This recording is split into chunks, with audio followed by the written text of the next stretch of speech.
Libération des domaines publics. La Naser passe à la vitesse supérieure. Après la sensibilisation, place à la répression. Vous avez jusqu'à 0 heure pour libérer les voies publiques. Les raisons, 58% des victimes d'accidents sont de Bamako et parmi lesquelles l'occupation anarchique des domaines publics. En fin de journal, nous irons à Rabat au Maroc pour le tirage au sort de la CAN des moins de 23 ans. La bataille s'annonce rude pour les Aigles du Mali qui se retrouvent dans le groupe B avec 2 anciens vainqueurs.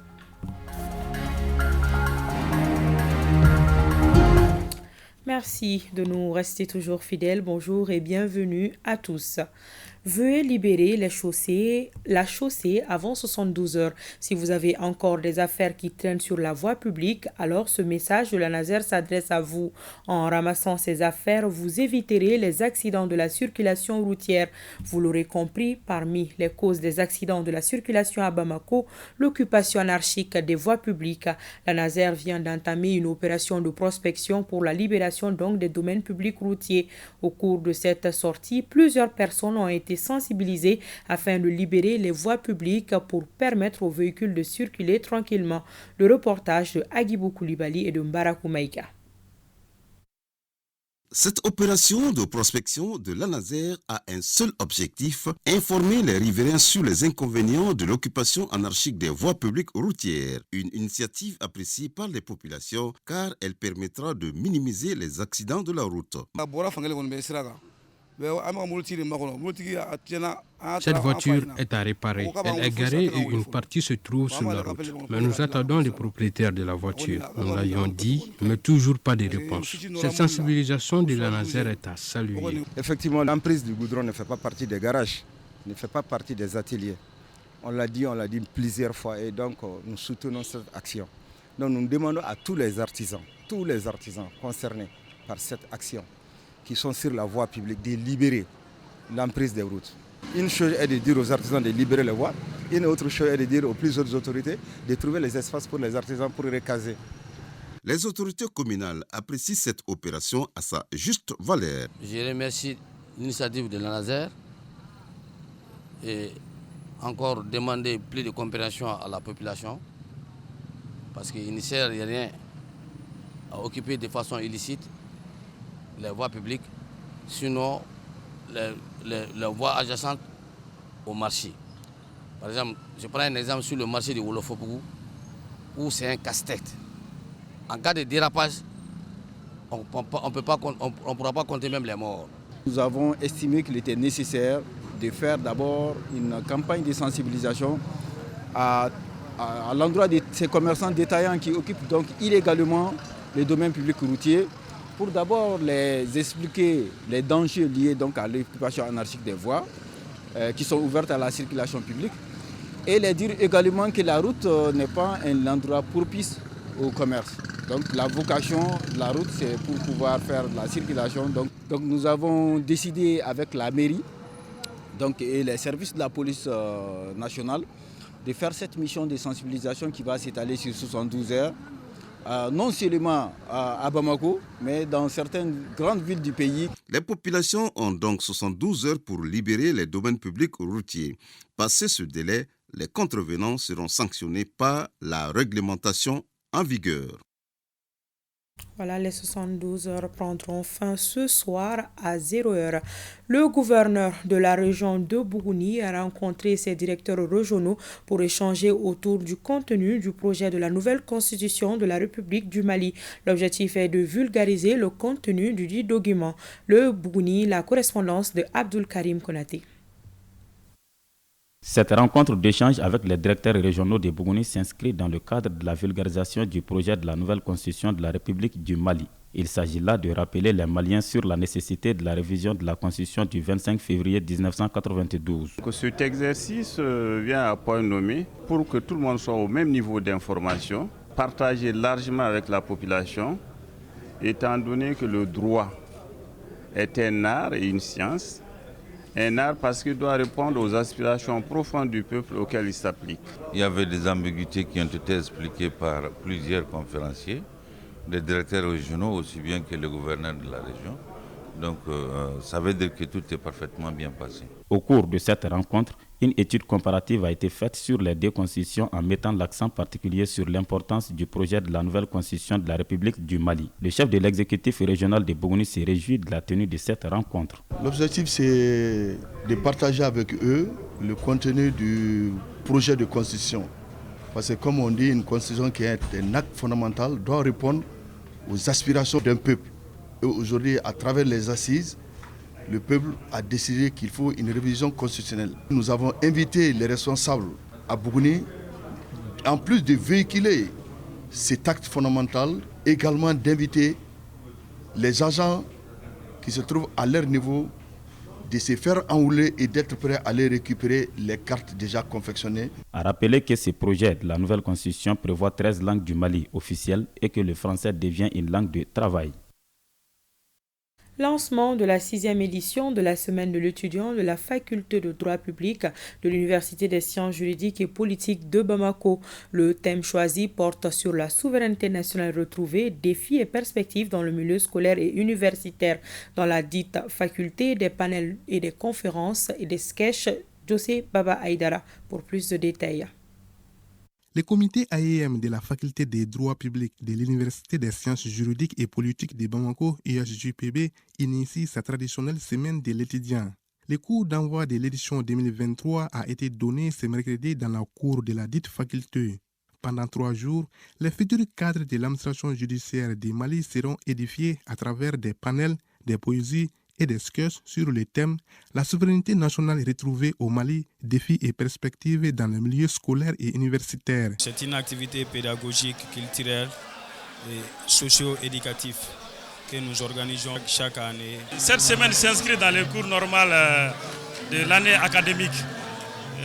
Il est prévu que chaque année, on consacre une période pour permettre aux étudiants de communier, d'entreprendre des activités estudiantines. La semaine de l'étudiant est non seulement un cadre de divertissement, mais aussi d'apprentissage pour les étudiants. La marraine de l'événement, non moins membre du CNT, demande aux étudiants de s'approprier le projet de la nouvelle constitution. Par rapport au thème choisi, c'est vraiment un thème d'actualité. Et comme on le sait, le président a mis son mandat sous le signe du leadership des jeunes. Donc si les jeunes même s'investissent dans le cadre de la souveraineté retrouvée, je pense qu'on ne fait que notre devoir. Des poèmes, des sketchs, des questions et réponses sur l'action gouvernementale ont mis fin à la cérémonie de lancement. Voilà, le reportage est signé Dossé Baba Diara. Lancement de la première édition du projet Génération numérique. Un projet qui vise à former gratuitement 120 jeunes au métier du numérique. Initiative de Simplon Mali en partenariat avec le cabinet Team et Conseil. Suivant ce compte-rendu de Bokari Koulibaly. Faire du numérique un levier pour l'égalité des chances, c'est le pari que Simplon et un organisme social et solidaire de formation au métier du numérique entend gagner. En collaboration avec les cabinets Team A Conseil, les deux structures viennent de lancer dans ce sens un projet intitulé Génération numérique. C'est un projet qui consiste à former les jeunes hommes et dames au métier du numérique et également les accompagner pour pouvoir renforcer leur employabilité et les donner les compétences nécessaires pour pouvoir se chercher sur le marché de l'emploi ou se lancer dans l'entrepreneuriat. Prévu du 9 mai au 30 juin, les formations concerneront 120 jeunes et s'articuleront autour de plusieurs modules. Et on a une formation spéciale dédiée aux dames qu'on appelle saqueuse, qui est une formation d'acculturation. Alors on a 4 cohortes et chaque cohorte comporte 30 personnes.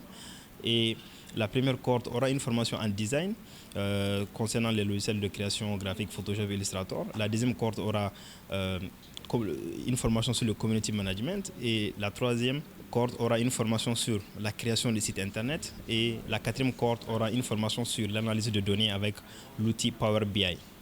Présent au Mali depuis 2019, cette première édition du projet Génération numérique marque le début des activités de Simplon au Mali. Les organisateurs ont également exhorté l'accompagnement du département en charge de l'économie numérique afin de promouvoir l'inclusion numérique et l'employabilité des jeunes du Mali.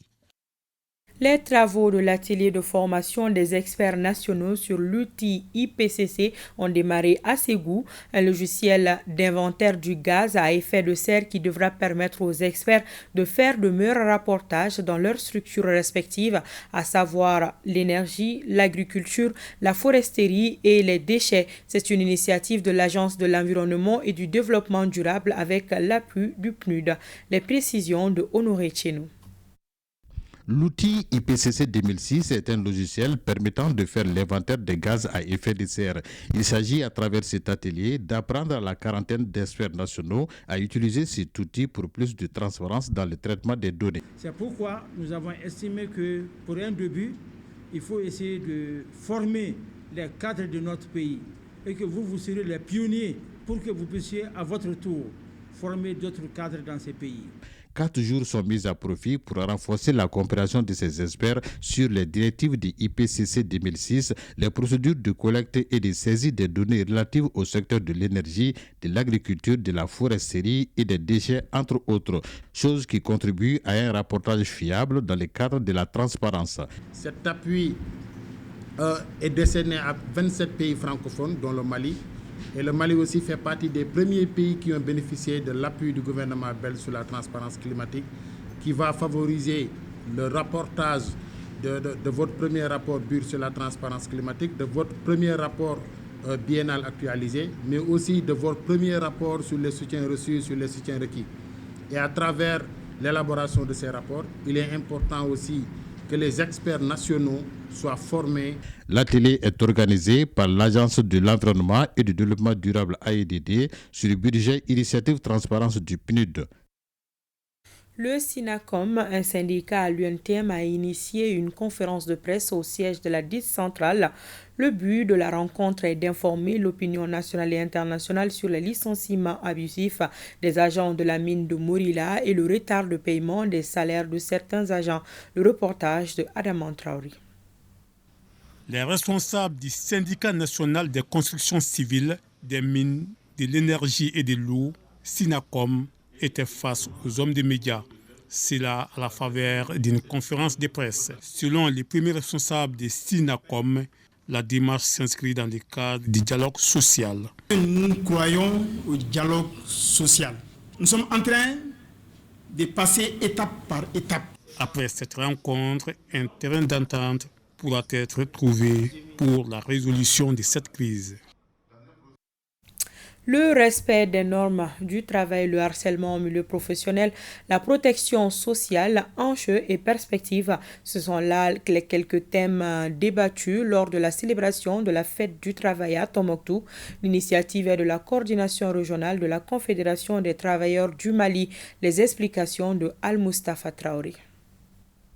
Les respects des normes de travail, cas de la COVID-19, harcèlement en milieu de travail, appropriation du projet de la Constitution, protection sociale, enjeux et perspectives, ce sont là les quelques thèmes développés au cours de la conférence de débat de la coordination régionale de la Confédération syndicale des travailleurs du Mali, CSTM. Qu'au regard des enjeux, nous devrions, au terme de cette conférence, tracer ensemble des perspectives nouvelles capables d'améliorer de façon certaine nos attitudes et comportements de vivre ensemble dans un terroir commun aux sédentaires et aux nomades, sans insécurité, avec un chômage réduit, dans un environnement syndical où les droits des travailleurs sont respectés par l'État et le patronat. À l'issue de cette conférence débat, les femmes ont magnifié leur place de syndicalistes pour le rayonnement de la centrale syndicale. On ne peut pas parler de journée sans parler de la femme. Quand on instruit une femme, on instruit toute une société. La place de la femme dans cette journée est comme la place de la femme dans toute autre chose. La femme est le socle et le pilier de la société. Le 1er mai, ou journée internationale des travailleurs,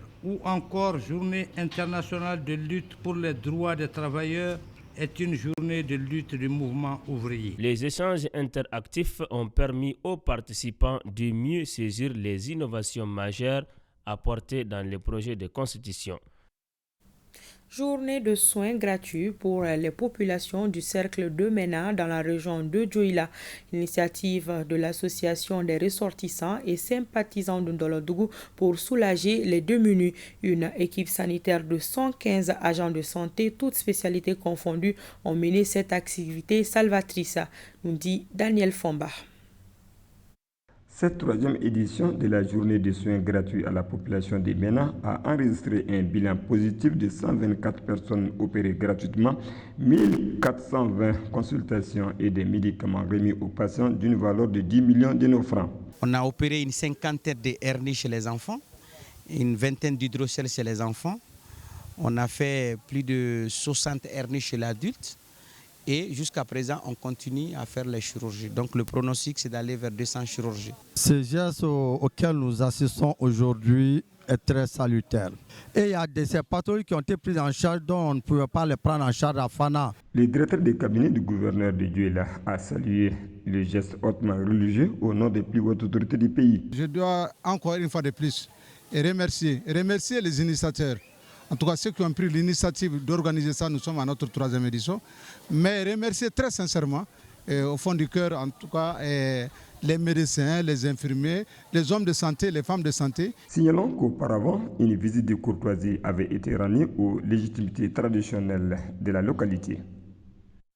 Deuxième édition du Festival scolaire de la citoyenneté et du civisme. Ce rendez-vous vise à renforcer la citoyenneté et le civisme. Il est organisé par la direction du Carrefour des Jeunes. Jules Samoussissoko a fait le reportage.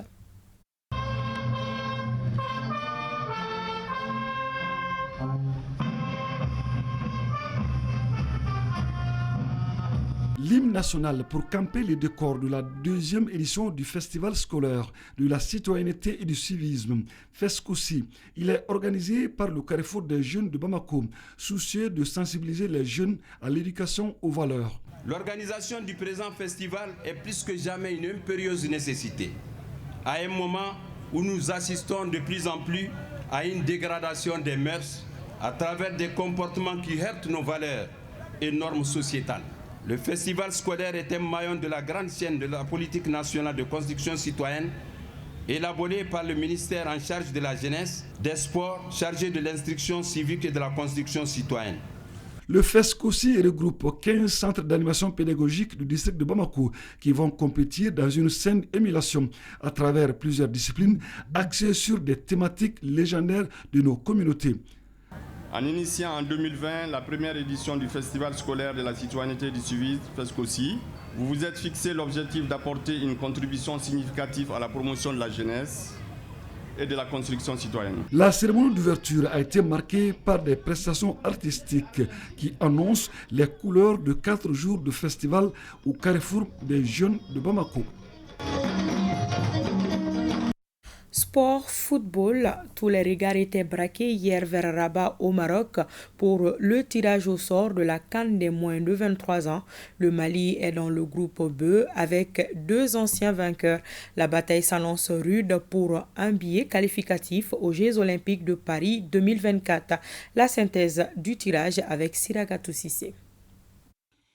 Héritant du groupe B basé à Tanger, le Mali aura comme adversaire au premier tour l'Égypte, tenante du titre, le Gabon, vainqueur en 2011, et le Niger, première participation. Les Aigles Espoirs du Mali, 3e participation de l'histoire en 4 éditions à la CAN des moins de 23 ans, vont croiser les Pharaons Espoirs d'Égypte. Le bilan du Mali à la CAN de cette catégorie n'est pas reluisant. Les Aigles Espoirs sont éliminés dès les matchs de poule. Pour cette campagne, sous la direction du duo Alou Badara Diallo Kwanti, Abdoulaye Amadou Koulibaly, les ambitions sont grandes. Aujourd'hui, si vous voulez aller très loin, je pense qu'il faut battre toutes les équipes. Et nous avons pour ambition d'aller loin. C'est à nous de nous préparer, d'être prêts, de faire tout quand même pour que nous passions d'abord le deuxième tour. Gagner le premier, le deuxième et ensuite le troisième match. Ensuite, voir le reste de la compétition. Cette CAN des moins de 23 ans est qualificative pour les Jeux Olympiques Paris 2024. On va penser aux Jeux Olympiques après, mais aujourd'hui, ce qui m'importe, c'est vraiment d'essayer de remporter cette coupe qu'on n'a jamais quand même remportée. Le Mali disputera son premier match le 25 juin face au Gabon, avant d'affronter l'Égypte le 28 juin et terminer ce premier tour le 1er juillet contre le Niger. La CAN des moins de 23 ans, Maroc 2023, c'est du 24 juin au 8 juillet à Rabat et Tanger. Les premiers du tournoi représenteront l'Afrique aux Jeux Olympiques de Paris. C'est tout pour cette édition. Merci de votre attention. Au revoir et à demain, Inch'Allah.